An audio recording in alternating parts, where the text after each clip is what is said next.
শিরোনাম, উপযুক্ত মানুষ পেয়েছি। রচনাকাল 15ই ডিসেম্বর 2025। জন্ম থেকে এখনো পর্যন্ত আমি যাদের পেয়েছি, গর্ব করি আমি নিজেকে। উপযুক্ত মানুষ পেয়েছি, আমি এই পর্যায়ে আছি আজ।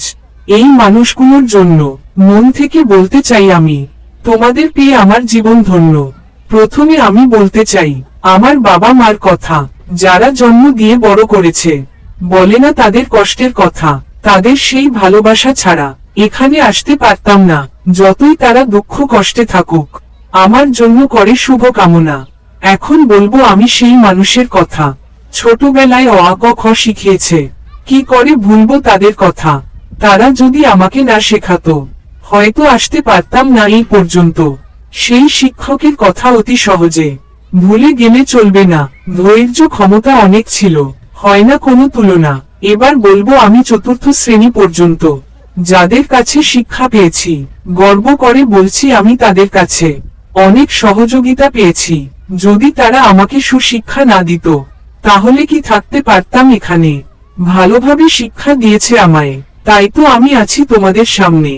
বলবো এবার আমি টিউশন শিক্ষকের কথা, তাদের উপকারিতা আমি ভুলতে পারবো না।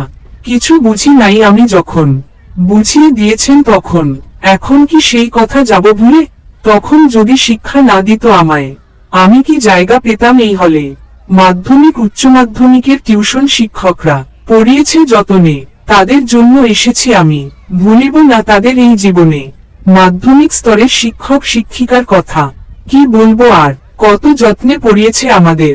মনে হয় ছিলাম একটা বড় পরিবার, যেখান থেকে মাধ্যমিক ও উচ্চ মাধ্যমিক ভালোভাবে পাশ করলাম।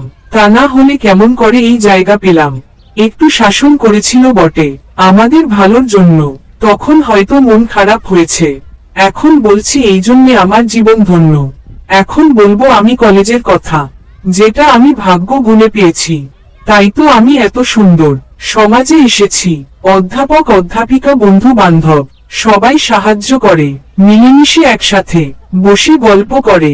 এদের সবাইকে পেয়ে আমি আজ ধন্য হয়েছি। কবিতার মাধ্যমে আমি সামান্য কৃতজ্ঞতা জানাচ্ছি। যদি তোমরা পারো, মন থেকে আমার ক্ষমা করো। এইভাবে আমি সবাইকে নিয়ে থাকতে চাই, আমাকে আপন করতে পারো। কলমে তুষার কান্তি রায়।